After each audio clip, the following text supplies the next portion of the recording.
नमस्कार एवरीवन। आपने PYQ science class 10 के लिए है ना फर्स्ट पार्ट तो देख ही लिया होगा।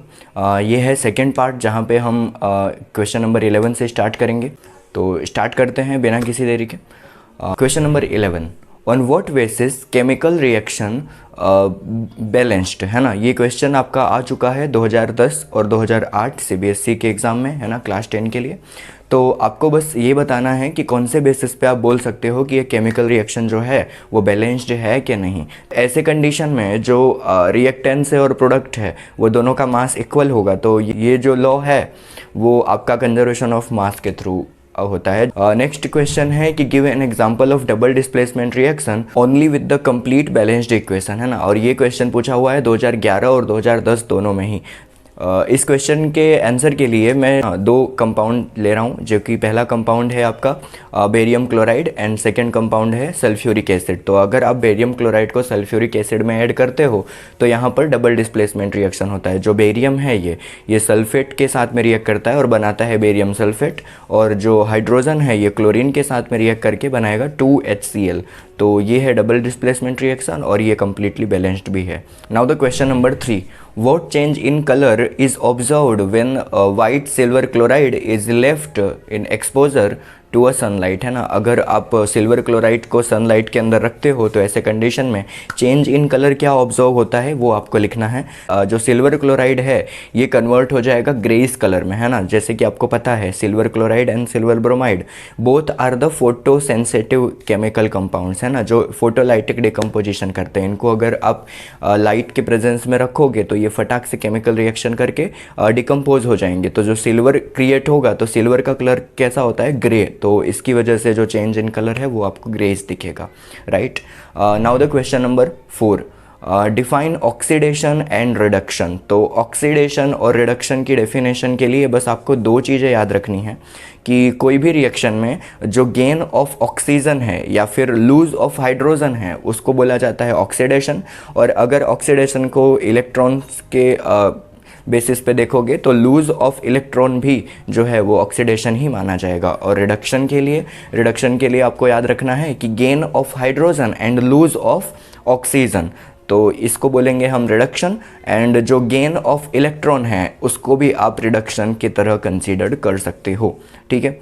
Okay, now the question number 15, right a balanced chemical equation two represent the following reaction. Carbon monoxide react with the hydrogen gas at 340 atmospheric pressure to form methyl alcohol, है ना। तो अब ऐसे condition में आपको बस केमिकल इक्वेशन लिखना है। तो अब देख लेते हैं बैलेंस्ड केमिकल इक्वेशन क्या होगा। जैसे कि आपको पता है कार्बन मोनोऑक्साइड का केमिकल फॉर्मूला CO होगा, प्लस करेंगे आप 2 हाइड्रोजन, है ना। तो 2 हाइड्रोजन के मोलिक्यूल्स ऐड करने तो हो जाएगा 2H2।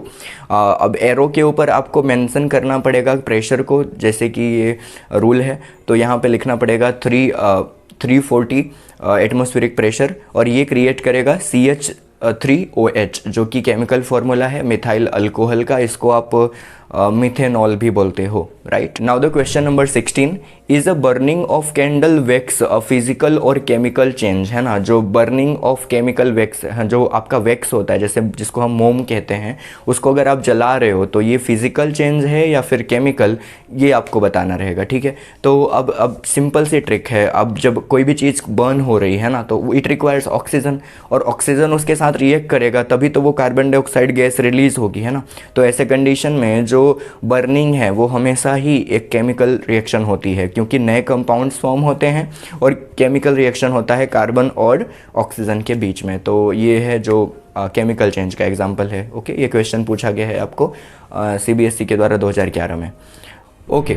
ये क्वेश्चन पूछा गया है कि which one is the chemical change, है ना, फर्मेंटेशन ऑफ फ्रूट जूस और डाइल्यूटिंग फ्रूट जूस। क्वेश्चन ये पूछा गया है कि 2011 में फर्मेंटेशन जो कि यीस्ट के प्रेजेंस में होता है ना, एनारोबिक रेस्पिरेशन के थ्रू जब अल्कोहल रिलीज होता है, और जो डाइल्यूशन है उसमें आप बस वाटर ऐड करके उसको डिज़ोल्व करते हो।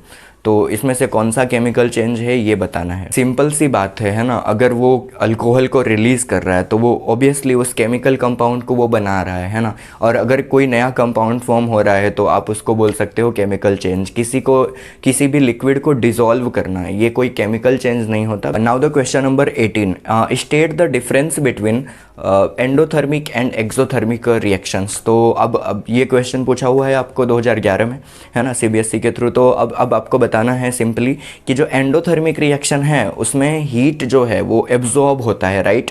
अगर कोई भी केमिकल रिएक्शन ऐसी हो रही है जहाँ पे हीट एब्जॉर्ब हो रहा है तो उसको हम बोलेंगे एंडोथर्मिक रिएक्शन। और अगर वही केमिकल जो रिएक्शन जो हो रहा है उसमें से अगर हीट रिलीज हो रहा है बाहर की साइड में, सराउंडिंग में, तो उसको बोलते हैं हम एक्सोथर्मिक रिएक्शन, ठीक है। Okay, now the question number 19, पूछा गया है कि what happens chemically when quicklime is added to water filled in bucket. Bucket के अंदर वाटर रखा हुआ है, उसके अंदर अगर आप क्विक लाइम जो कि कैल्शियम ऑक्साइड होता है उसको अगर आप ऐड करते हो तो क्या होगा, है ना। तो सिंपल सी बात है कि जो अगर क्विक लाइम को आप वाटर में ऐड करोगे तो वो हाइड्रोक्साइड बना देगा और वो कैल्शियम के साथ रिएक्ट करके कैल्शियम हाइड्रोक्साइड बनाएगा। तो एक स्टेटमेंट में आप ऐसा लिख सकते हो कि कैल्शियम हाइड्रोक्साइड, जिसको आप स्लैक लाइम भी बोलते हो, ये बनेगा अगर आप रिएक्शन करोगे किसका, कैल्शियम ऑक्साइड प्लस वाटर।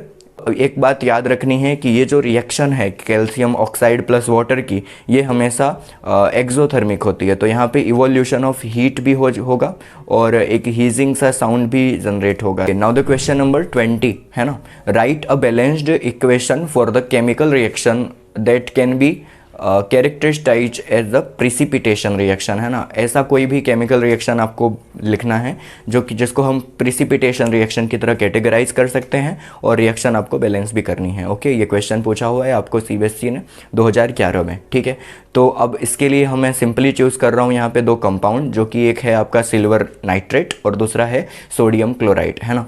अब सिल्वर नाइट्रेट जो है वो सोडियम क्लोराइड के साथ में जब रिएक्ट करेगा वो बनाएगा आपका AgCl, और AgCl है ये सॉलिड फॉर्म में होता है तो ये नीचे की साइड बैठ जाता है। यही है जो सब्सटेंस जो प्रिसिपिटेट हो रहा है, राइट।